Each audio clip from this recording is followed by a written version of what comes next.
여러분은 인생을 살아가시면서 가장 두려운 게 뭐예요? 두려운 거. 인생을 이제 앞으로 또 남은 생애를 사실 거 아닙니까? 그죠? 여러분이 인생을 살아가는데 이것은 너무너무 두렵고 무서운 것 같아.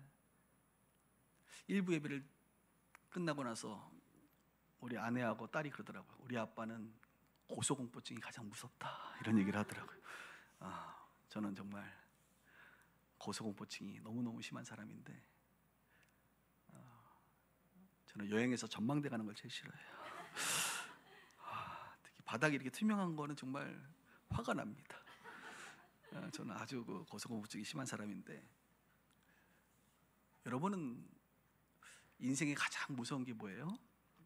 사람마다 각기 다른 두려움의 포인트가 있을 것이라고 생각합니다. 어떤 사람은 죽음이 가장 두려운 무서운 순간일 것 같기도 하고, 어떤 가족과의 이별 이런 것들도 있을 것 같고, 특별하게 관계의 깨어짐 같은 것들이 또 두려움의 포인트가 될 수도 있겠죠.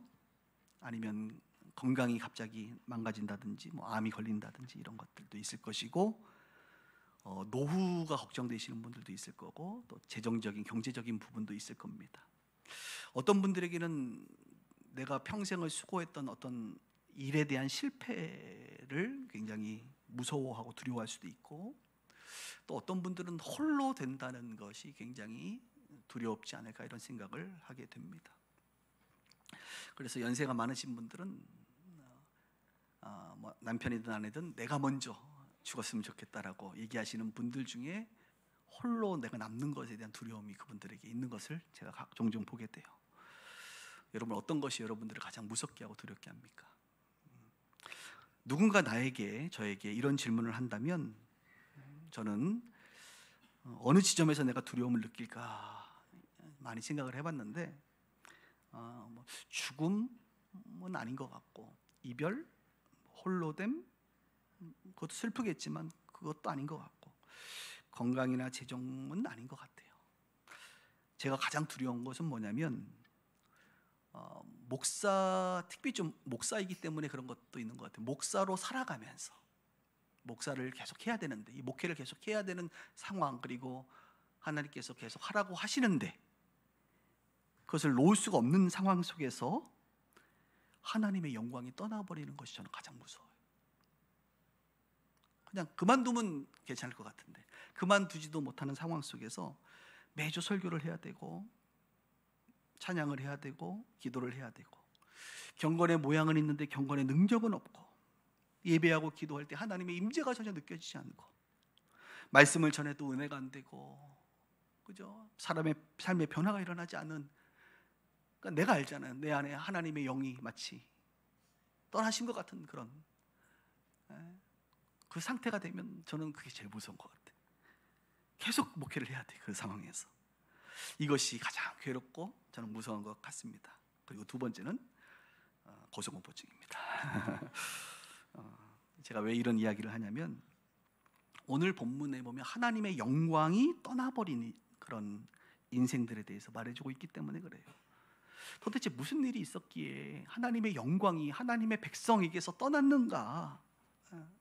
오늘 이 내용을 좀 살펴보려고 합니다. 우리는 사무엘상 오늘 4장을 읽었는데 4장, 5장, 6장, 7장 한 4장에 걸친 이야기가 사실 하나의 이야기이기 때문에 오늘 한 번에 다 얘기를 좀 해드릴게요.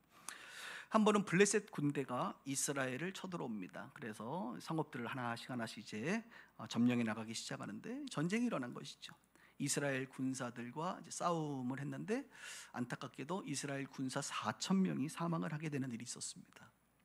그 일이 있고 나서 이스라엘 백성들은 매우 슬퍼했고, 이스라엘의 장로들은 이 원인을 어디서 발견했냐면 여호와의 언약궤가 동반되지 않았다는 것을 그들은 중요하게 여겼던 것 같아요. 그래서 다음에 전쟁이 일어나면 여호와의 언약궤를 앞서 세워야 되지 않겠느냐. 그래서 실로로부터 여호와의 언약궤를 홈리와 비너스와 함께 데리고 오게 됩니다. 다음 전쟁에 이 언약궤가 앞선다고 한다면 마치 모든 그동안의 전쟁에서 우리가 승리한 것처럼 하나님께서 앞서서 일하시고 승리하실 것이다.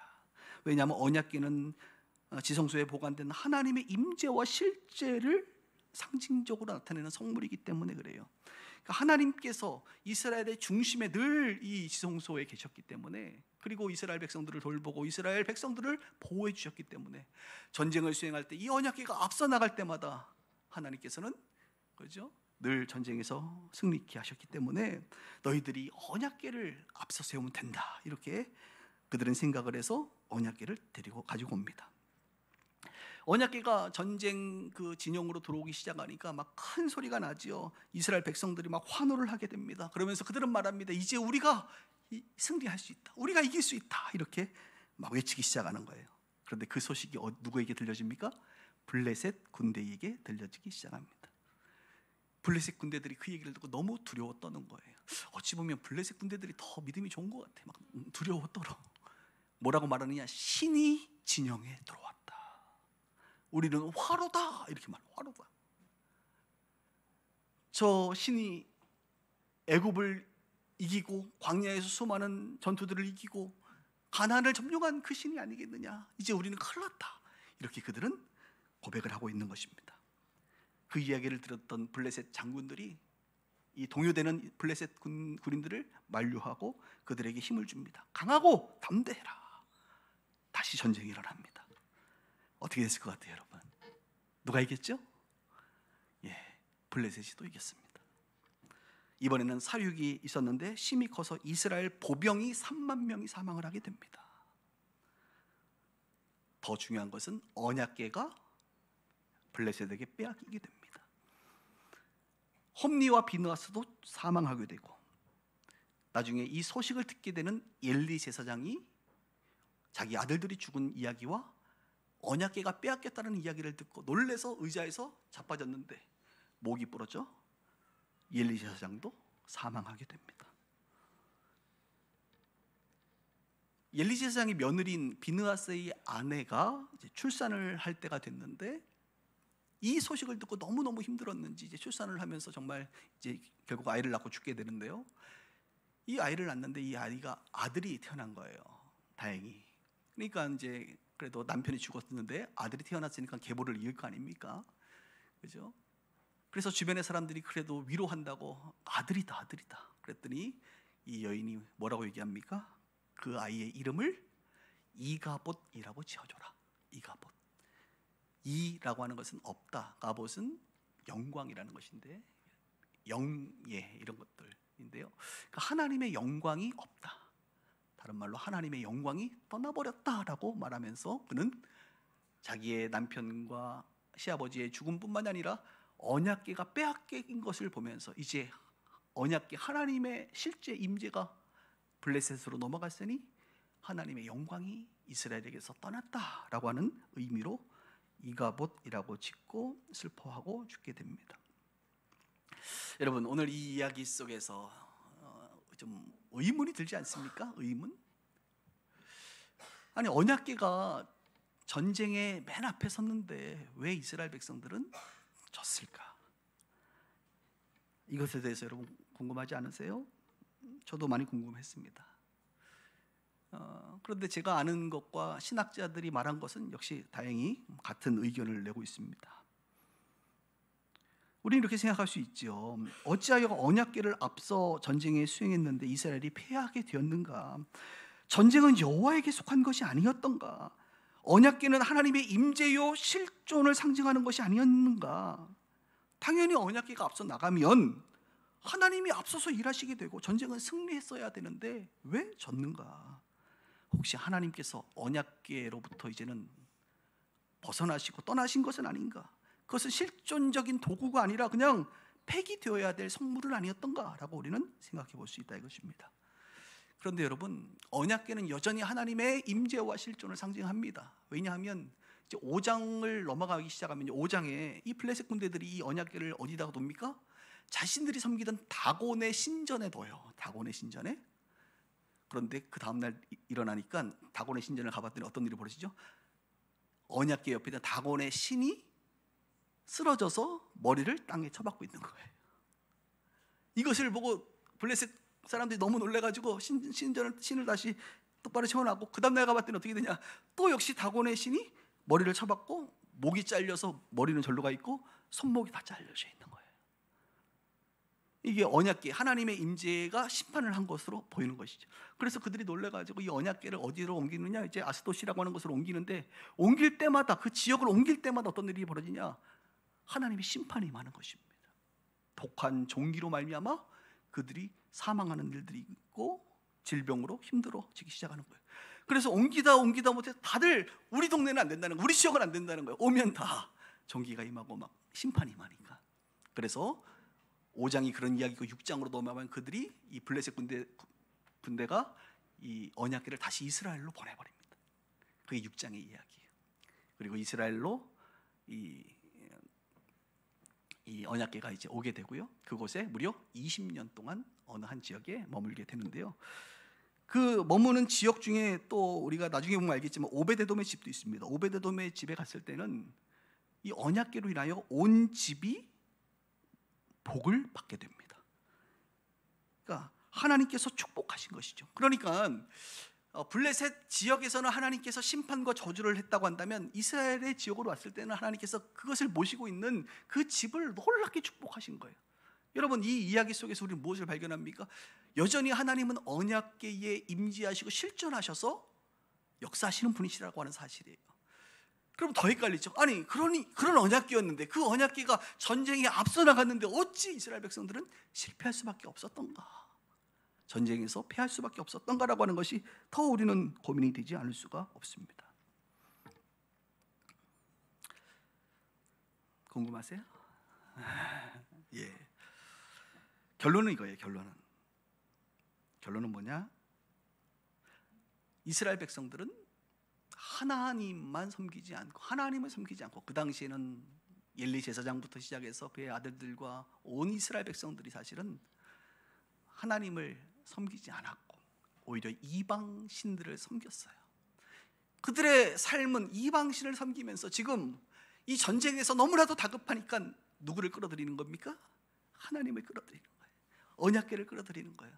마치 다급한 나의 문제를 해결받기 위하여 알라딘의 요술 램프를 비비는 것과 같은 거예요.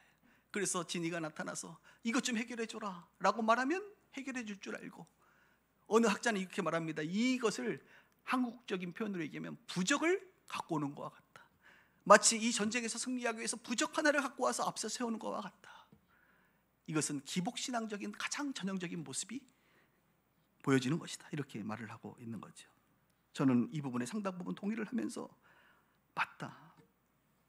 하나님에 대한 사랑도 없고 하나님에 대한 경외감도 없는데 자신들이 다급할 때만 하나님을 이용하는 그런 인간들의 모습을 보이고 있는 것이다.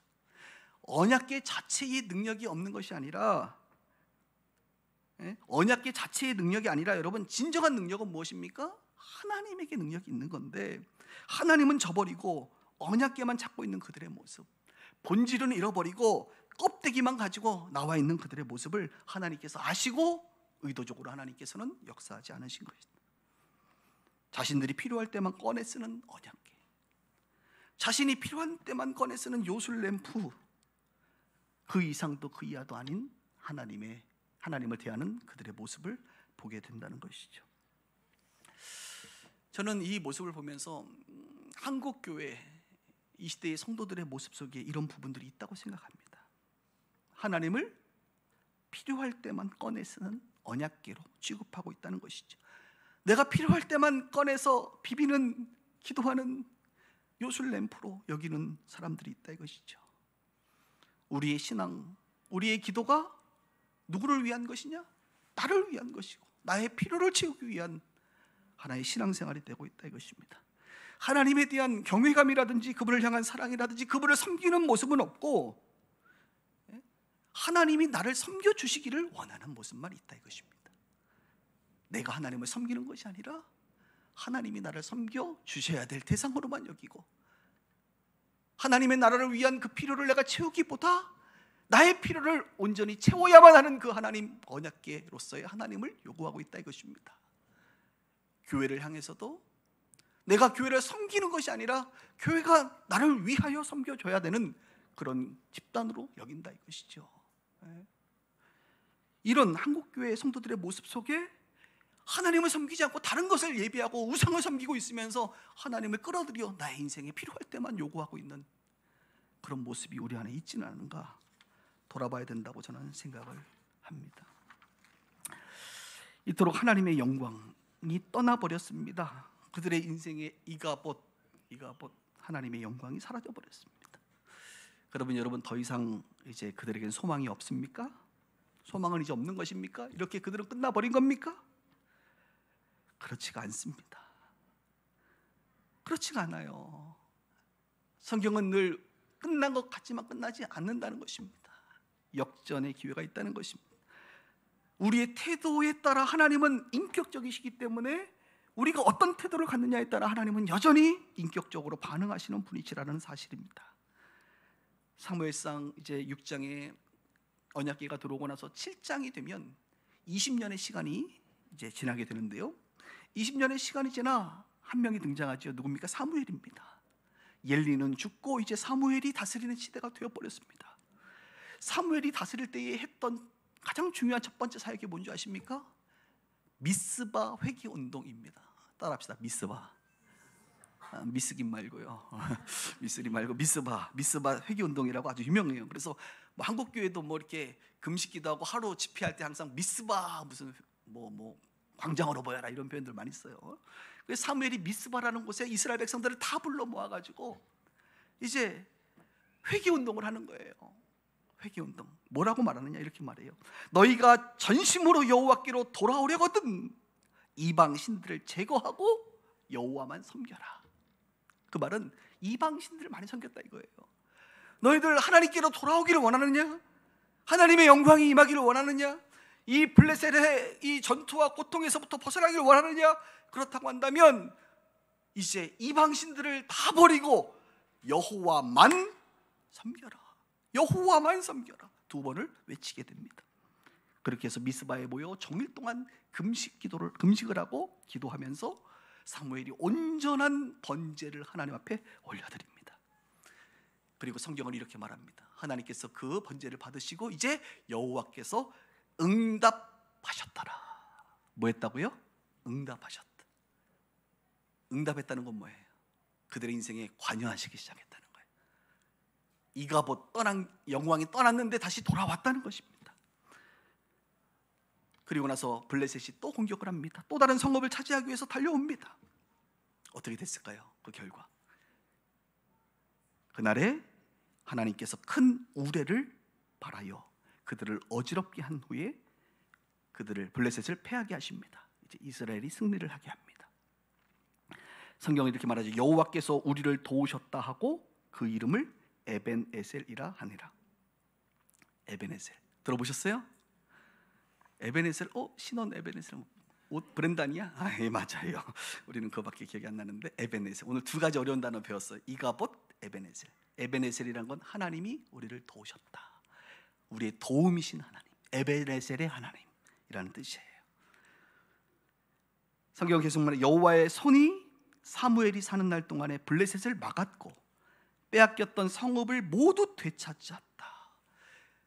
엘리 제사장 때에는 하나님 아닌 다른 신만 섬기고 하나님을 이용해 먹으려고 할 때는 이스라엘의 성읍들을 다 블레셋에 뺏겨나가기 시작했는데 이제 회개하고 하나님만 섬기기로 결정하고 이제 하나님을 온전히 예배하기 시작하니까 어떻게 해요? 전쟁에서 이기기 시작하는 거예요.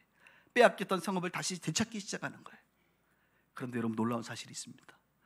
언약궤가 등장했나요? 안 했나요? 등장하지 않았어요. 전쟁에서 언약궤가 앞서지 않았어요. 언약궤는 더 이상 나오지 않습니다. 여전히 기럇 여아림이라고 하는 지역에 그냥 머물러 있어요.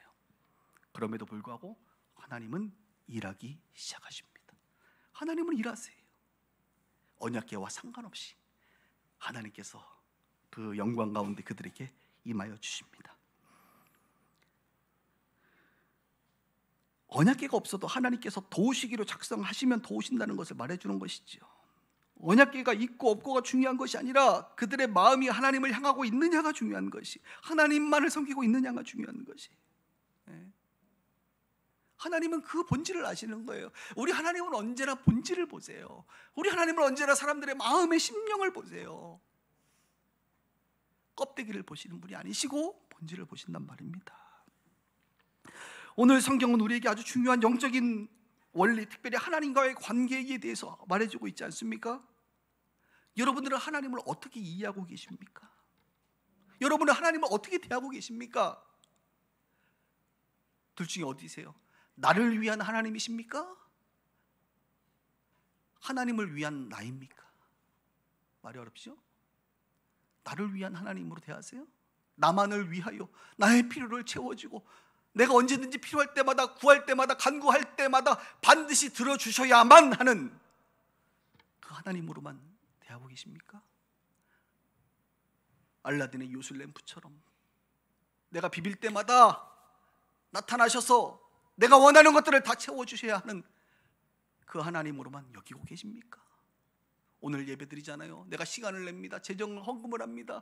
내가 하나님을 노래하잖아요. 이 정도 했으면 당신이 나에게 이제 내가 원하는 것을 해주셔야죠. 뭐 거래하십니까? 하나님과 하나님을 돈 주고 사시는 겁니까? 시간을 내어서 그분을 마음을 얻는 것입니까? 도대체 나를 위한 하나님이에요? 아니면 하나님을 위한 나로 살고 계십니까? 하나님을 위하여 예배하고 하나님의 나라를 위하여 헌신하고 구원의 은혜에 감사하여 찬양하고, 그러다 보면 내 인생에 힘들고 어려운 점이 있을 때 하나님께 아뢰면 그분이 나를 돌보심을 경험하시는 그것을 누리고 계시는지요? 응답하셔야만 하는 하나님은 마치 이스라엘 백성들이 언약궤를 얻는 것과 같지요. 그 결과는 이가봇입니다. 하나님은 응답하셔야 하는 하나님이 아니라 응답하시는 하나님입니다. 너무나도 비슷해 보이지만 너무 큰 차이가 있는 거예요. 많은 사람들은 하나님은 응답하셔야만 해요. 하나님은 나의 아버지라면서요. 당신이 나의 전부라면서요. 내가 당신의 백성이라면서요. 그러면 내가 원하는 것을 좋으신 분이라면서요. 해주셔야지요. 해주셔야죠. 응답하셔야만 하시지요 라고 요구할런지 모르겠습니다. 하나님은 응답하셔야만 하는 분이 아니라 응답하시는 하나님이십니다. 긍휼과 은혜로 우리에게 응답하시는 에벤네셀의 하나님이라는 사실, 한 단어 차이지만 너무나도 큰 차이이지요. 여러분은 기도하실 때에 하나님과 어떤 관계 속에서 기도하십니까? 당연히 응답하셔야 하는 하나님으로만 알고 기도하십니까? 아니면 기도할 때에 주님이 응답해 주시는 하나님을 경험하고 계십니까? 많은 경우 성도님들 중에 응답하셔야만 하는 하나님을 대하는 분들이 좀 계시는 것 같아요. 내가 보니까 이런 분들의 특징은 뭐냐면 반드시 신앙생활을 할 때에 실족한다는 겁니다. 실족. 좀 유치한 표현으로 얘기하면 삐져. 하나님께 삐져. 섭섭해. 뭐가 그렇게 섭섭하죠? 하나님 앞에. 우리 예수님이 그랬잖아요. 나로 인하여 실족하지 않는 자가 복이 있다. 예수님으로는, 하나님으로는 실족하면 안 되는데 그분은 여러분들이 실족하게 할 일이 전혀 없으신 분이신데 왜 성도들은 그렇게 실족하는지 몰라요. 왜 하나님께 그렇게 섭섭하지요? 다 뭐예요? 나를 위한 하나님이어야 되니까. 내가 원하는 것, 내가 기도하는 것, 내가 간구하는 것, 내가 소망하는 것을 그분이 다 채워주시고 응답해 주셔야 되는데 그렇게 안 하시거든요. 하나님은. 그러니까 실족하는 거예요. 이스라엘 백성들이 언약궤를 들고 갔는데 쳤단 말이에요. 얼마나 큰 실족이 일어나겠습니까? 이 시대에 성도들 중에 그런 분들이 있다 이겁니다. 그러면서 말하죠. 주님 나를 사랑하신다면서요. 내가 원하는 거 다 주신다면서요. 왜 내가 기도했는데 왜 안 주십니까? 따지기 시작합니다. 하나님은 알라딘의 요술램프가 아닙니다. 여러분, 당연히 나의 요구를 들어주셔야 할 분도 아닙니다. 그래서 우리가 하나님을 대하는 태도의 가장 중요한 태도는 뭐냐면 함부로 하나님을 대하지 말아야 돼요. 함부로. 만홀히 여긴다라는 이 단어 속에 참 많은 것들이 있는데 그 중에 한 부분이 함부로 대하는 거. 하나님의 이름을 망령되이 부른다, 이런 것도 다 그 의미 속에 포함되어 있어요. 함부로 하나님을 대, 함부로. 겸손히 아뢰어야 합니다. 겸손. 하나님 앞에 기도할 때에 겸손히 아뢰고 그분에게 긍휼과 자비와 은혜가 부어지기를 사모할 뿐이죠. 우리가 당연히 해 주셔야 합니다 라고 말하는 것이 아니라, 주님 은혜를 베풀어 주세요, 주님의 은총을 구합니다, 주님 나를 돌봐주세요 라고 부탁을 해드려야지. 그런데 한 끗 차이, 한 끗 차이. 어느 순간 나도 모르게 뻔뻔하지 못해 함부로 하나님을 대하는 경우가 있다, 이것입니다. 물론 우리 빗소 가족들 중에는 없는 것이라 없으리라 생각합니다만, 그런 분들이 있을까봐 또 오늘 성경이 우리에게 말씀하시는 거 아니겠습니까? 말씀을 좀 정리하면서, 그동안 여러분이 하나님을 혹시 나를 위한 하나님, 나만을 위한 하나님, 나 중심의 하나님으로 여기며 살고 있지는 않았습니까? 심지어는 하나님을 섬기지도 않으면서 다른 것을 섬기면서, 다른 것을 우상 삼아가면서 나를 위하여 뭔가 도움을 주셔야만 하나님으로 여겼다고 한다면, 오늘 성경이 말하고 있는 껍데기 언약궤만을 얻고 살아가는 그런 인생에게는 어쩌면 이가봇의 일이 일어날지도 모르겠다 염려가 됩니다. 그런 분들이 있다면 미스바의 회개 운동을 통하여 회복된 것처럼 다시 한번 회개하셔야 돼요. 우상을 버리고, 헛된 것 버리고 하나님만 섬깁니다, 하나님만 예비합니다, 하나님만이 나의 주인이십니다라고 다시 고백하고, 나를 위한 하나님이 아니라 하나님을 위한 내가 되겠습니다라고 고백하면서 살아갈 때에 에베네셀의 주님을 경험하게 될 거예요. 저는 이제 외부 집회 나가면 뭐 설교, 여러 가지 설교 중에 정말 대표 설교가 또 있어요. 저도 항상 대표 설교. 근데 그 대표 설교는 제 간증들이 많이 포함되어 있거든요. 제가 아무리 생각해도, 이건 1부 때는 안 했는데 오늘 2부 오신 분들한테 갑자기 감동이 와가지고, 아무리 생각해도 이거는 정말 내 능력으로는 안 되는 정말 놀라운 기적과도 같은 일이 내 인생에 한 8번은 있었던 것 같아요. 8번. 이건 말이 안 돼. 확률적으로도 말이 안 되고, 이건 불가능한 일인데 하나님이 정말 하셨구나라고 하는 내 인생의 역사들이 한 8번 정도의 스토리가 있어요. 기회가 되거든, 이미 다 들어보신 분들도 있겠지만 기회가 되거든 정말 말씀드리고 싶은데, 그런 것들을 경험하면서 에베네셀의 하나님, 정말 준비하시는 하나님, 위대하신 주님을 경험한다는 거예요. 그것을 경험할 때마다 여전히 주의 영이 나를 떠나지 않고, 주님이 나를 고아처럼 내버려 두지 않고 주님이 나와 함께 하시는구나, 이런 생각을 하게 된다, 이것입니다. 오늘 서론에서 제 이야기를 했지만, 하나님의 임재와 영광이 나타나지 않는 것은 가장 두려운 거라고 제가 얘기했잖아요. 에베네셀이 아닌 이가봇의 삶을 사는 것은 너무 두려운 거예요. 무서운 거예요. 근데 이게 저뿐만이 아니었으면 좋겠어요. 여러분들의 인생에도 마찬가지. 여러분들도 여러분 나름대로 하나님의 부르심의 소명을 따라 살고 있지 않습니까? 그런데 하나님의 영광, 임재가 있지 않는 그 삶은 너무 비참한 삶이죠. 오늘 말씀을 들으면서 평생에 하나 붙잡고 기도해야 될 것 중에 하나가, 주님, 이가봇이 아니라 에베네셀의 삶이 내 인생에 펼쳐지게 하여 주옵소서. 주님의 영광이 내가 숨을 거두는 그 순간까지, 사명이 끝나는 그 순간까지 주님의 영광이 내 안에 충만히 나타나게 하여 주옵소서. 이런 갈망이 있는 우리 모두가 되기를 주님의 이름으로 축원합니다.